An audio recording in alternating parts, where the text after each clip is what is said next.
Le livre de Job, chapitre 1. Il y avait dans le pays d'Uz un homme qui s'appelait Job, et cet homme était intègre et droit, il craignait Dieu et se détournait du mal. Il lui naquit 7 fils et 3 filles.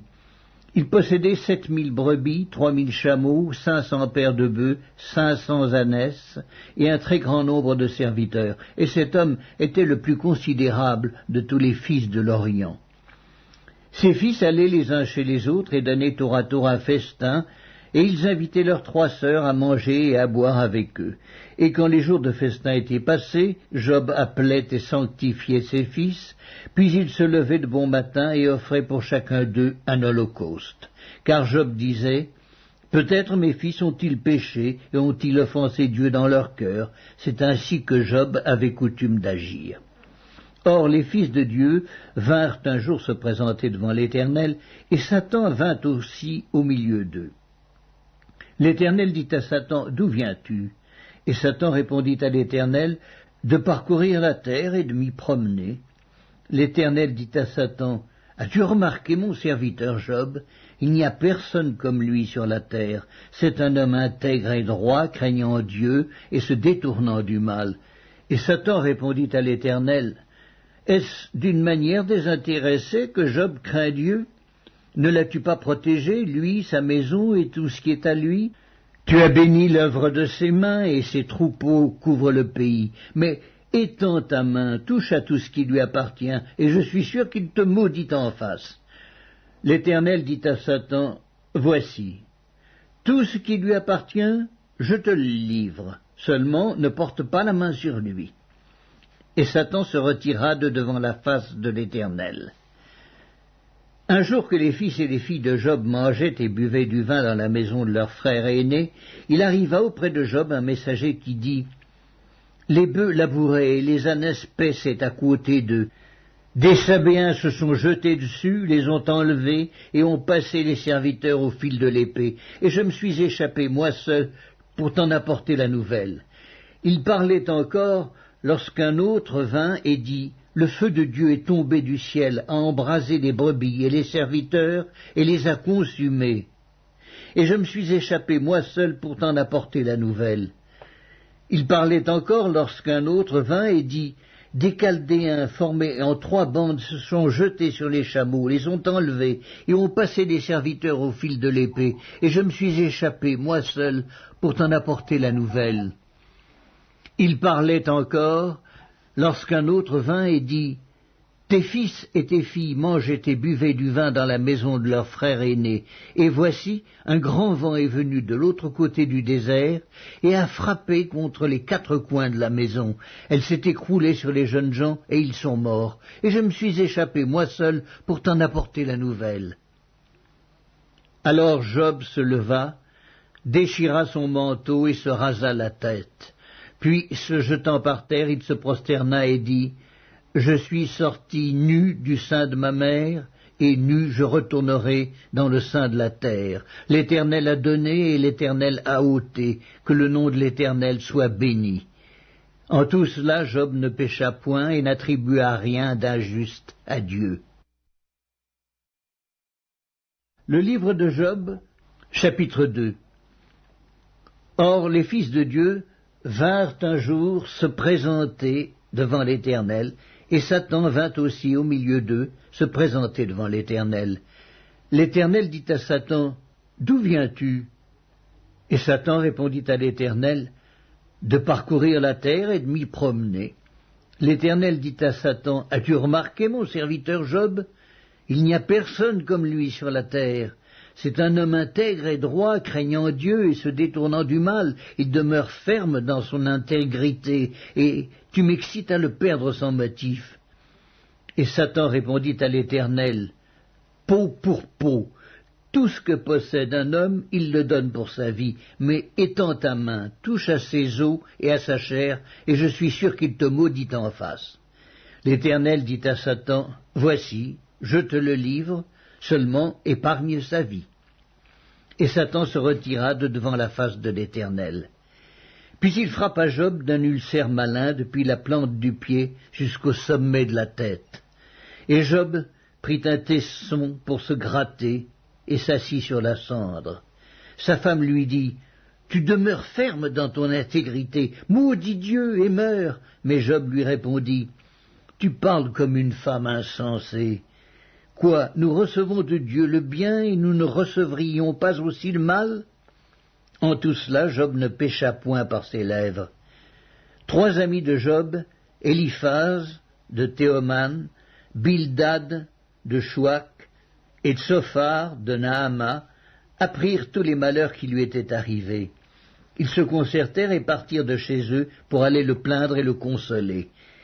Ayant de loin porté les regards sur lui, ils ne le reconnurent pas, et ils élevèrent la voix et pleurèrent. Ils déchirèrent leurs manteaux, et ils jetèrent de la poussière en l'air au-dessus de leur tête. Et ils se tinrent assis à terre auprès de lui 7 jours et 7 nuits, sans lui dire une parole, car ils voyaient combien sa douleur était grande. Le livre de Job, chapitre 3. Après cela, Job ouvrit la bouche et maudit le jour de sa naissance. Il prit la parole et dit, « Périsse le jour où je suis né, et la nuit qui dit, un enfant mâle est conçu.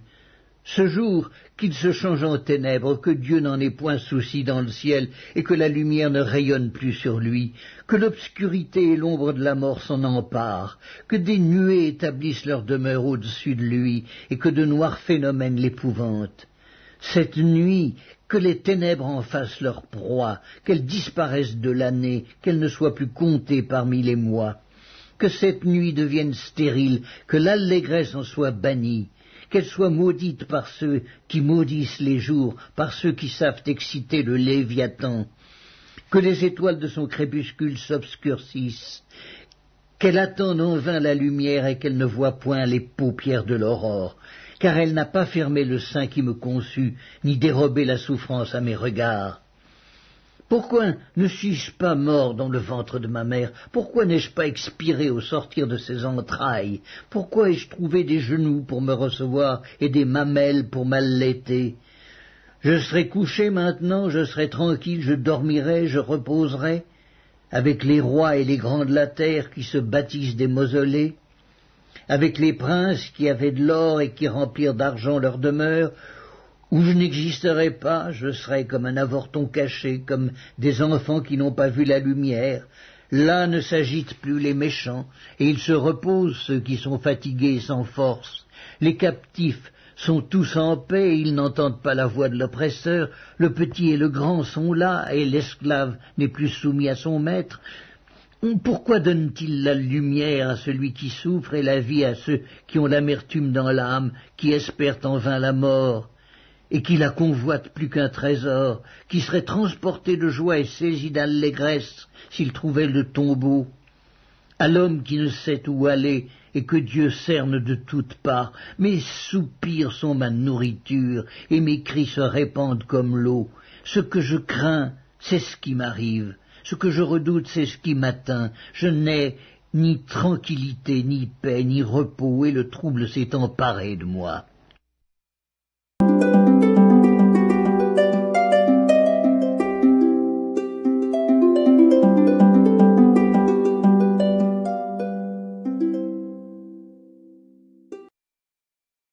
Évangile selon Luc, chapitre 4.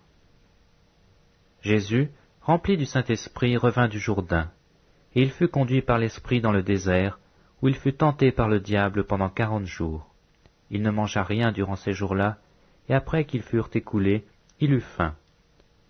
Le diable lui dit, « Si tu es fils de Dieu, ordonne à cette pierre qu'elle devienne du pain. » Jésus lui répondit, « Il est écrit, l'homme ne vivra pas de pain seulement. » Le diable, l'ayant élevé, lui montra en un instant tous les royaumes de la terre, et lui dit, « Je te donnerai toute cette puissance et la gloire de ces royaumes, car elle m'a été donnée, et je la donne à qui je veux. Si donc tu te prosternes devant moi, elle sera toute à toi. » Jésus lui répondit, « Il est écrit, tu adoreras le Seigneur ton Dieu, et tu le serviras lui seul. » Le diable le conduisit encore à Jérusalem, le plaça sur le haut du temple et lui dit, « Si tu es fils de Dieu, jette-toi d'ici en bas, car il est écrit, il donnera des ordres à tes anges à ton sujet.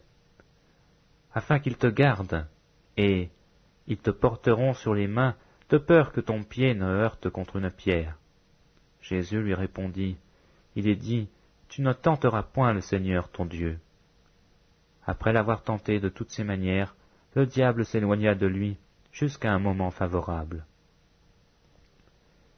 Jésus, revêtu de la puissance de l'Esprit, retourna en Galilée, et sa renommée se répandit dans tous les pays d'alentour.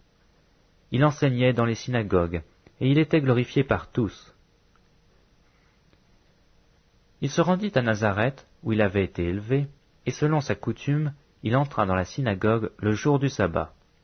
Il se leva pour faire la lecture, et on lui remit le livre du prophète Isaïe.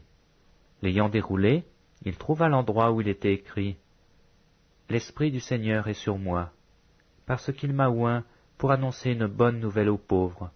Il m'a envoyé pour guérir ceux qui ont le cœur brisé, pour proclamer aux captifs la délivrance, et aux aveugles le recouvrement de la vue, pour renvoyer libres les opprimés, pour publier une année de grâce du Seigneur. » Ensuite, il roula le livre, le remit au serviteur et s'assit. Tous ceux qui se trouvaient dans la synagogue avaient les regards fixés sur lui. Alors il commença à leur dire, « Aujourd'hui cette parole de l'Écriture que vous venez d'entendre est accomplie. » Et tous lui rendaient témoignage. Ils étaient étonnés des paroles de grâce qui sortaient de sa bouche, et ils disaient, « N'est-ce pas le fils de Joseph ?» Jésus leur dit, « Sans doute vous m'appliquerez ce proverbe, Médecin, guéris-toi toi-même, et vous me direz, fais ici dans ta patrie tout ce que nous avons appris que tu as fait à Capernaum. Mais, ajouta-t-il, je vous le dis en vérité, aucun prophète n'est bien reçu dans sa patrie. Je vous le dis en vérité, il y avait plusieurs veuves en Israël du temps d'Élie, lorsque le ciel fut fermé 3 ans et 6 mois, et qu'il y eut une grande famine sur toute la terre. Et cependant, Élie ne fut envoyé vers aucune d'elles, si ce n'est vers une femme veuve, à Sarepta, dans le pays de Sidon. Il y avait aussi plusieurs lépreux en Israël du temps d'Élisée le prophète. Et cependant, aucun d'eux ne fut purifié, si ce n'est Naaman le Syrien. Ils furent tous remplis de colère dans la synagogue, lorsqu'ils entendirent ces choses. Et s'étant levés, ils le chassèrent de la ville, et le menèrent jusqu'au sommet de la montagne sur laquelle leur ville était bâtie, afin de le précipiter en bas. Mais Jésus, passant au milieu d'eux, s'en alla. Il descendit à Capernaum, ville de la Galilée, et il enseignait le jour du sabbat. On était frappé de sa doctrine, car il parlait avec autorité.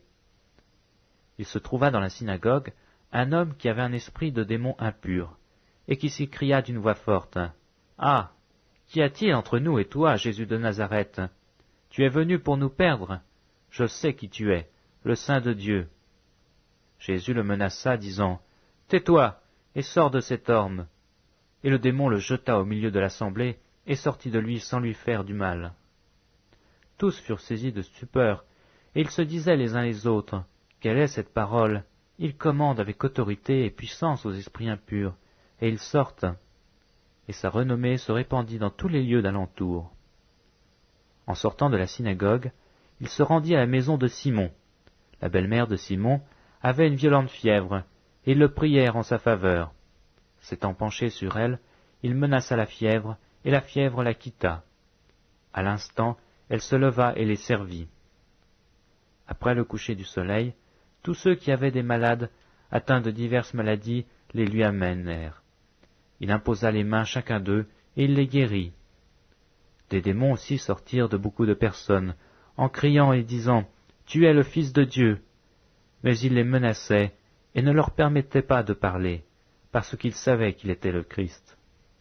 Dès que le jour parut, il sortit, et alla dans un lieu désert. Une foule de gens se mirent à sa recherche, et arrivèrent jusqu'à lui. Ils voulaient le retenir, afin qu'il ne les quittât point. Mais il leur dit, « Il faut aussi que j'annonce aux autres villes la bonne nouvelle du royaume de Dieu, car c'est pour cela que j'ai été envoyé. » Et il prêchait dans les synagogues de la Galilée.